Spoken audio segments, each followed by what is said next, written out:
উত্তর করিমগঞ্জের ফকিরবাজারে মন্ত্রী জয়ন্ত মল্ল বড়ুয়া নির্বাচনী জনসভায় জনসমাগম তুলনামূলকভাবে হলো না।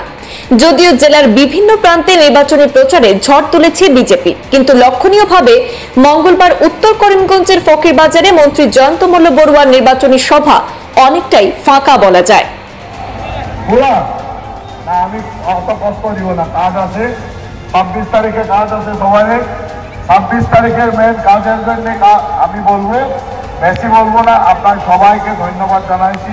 যদিও করিমগঞ্জের বিভিন্ন প্রান্ত থেকে ঝাঁকে ঝাঁকে সংখ্যালঘু সম্প্রদায়ের মানুষ বিজেপিতে যোগদান করছেন, তথাপি ফকিরবাজারের বিজেপির মঙ্গলবারের নির্বাচনী জনসভায় সংখ্যালঘু সম্প্রদায়ের তেমন লোক উপস্থিত হননি। নির্বাচনের দিন ঘনিয়ে আসার সাথে সাথে কেন এমনটা হচ্ছে উত্তর করিমগঞ্জে তা আপাতত বলা মুশকিল।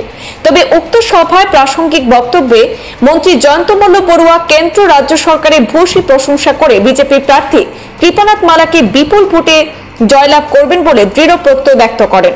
এদিনের সভায় বিজেপির জেলা সভাপতি সুব্রত ভট্টাচার্য সহ প্রাক্তন বিধায়ক মিশন রঞ্জন দাস, শিপ্রা গুণ, পাপলু দেব সহ অন্যান্যরাও উপস্থিত ছিলেন। স্কুল হয়েছে, কলেজ হয়েছে, উন্নয়নের কাজ হয়েছে। বিগত 10 বছরে নরেন্দ্র মোদী মেমোরিয়াল নেতৃত্বে আসামে আমি 20 লক্ষ মানুষকে পিএমওয়াই ঘর দিয়েছি। আপনারা চান না, আচরিত হবেন যে এই পিএমওয়াই ঘরে সবচেয়ে বেশি ঘর পেয়েছে মুসলমান সম্প্রদায়ের মানুষের। পেয়েছে কেউ দরিদ্র মানুষ, ওর কাঁচা ঘর আছে, ওর পাকা ঘর নাই, ও ত্রিপালের তলে থাকে, প্লাস্টিকের তলে থাকে। ওই জন্য আমি কিছু ভেদভাব করে না, আমি মুসলমান মানুষকে সবচেয়ে বেশি ঘর দিচ্ছি। আমি জল জীবনের মন্ত্রী, গ্রামে আমি পানি দিয়েছি।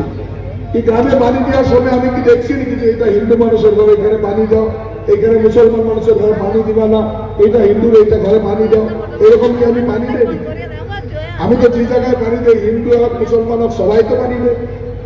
এইগুলো যে মানুষে বলে ধর্মের নামে যেগুলো মানুষের রাজনীতি করে, ওর গাদির জন্য রাজনীতি করে, দরিদ্র মানুষের জন্য রাজনীতি করে না।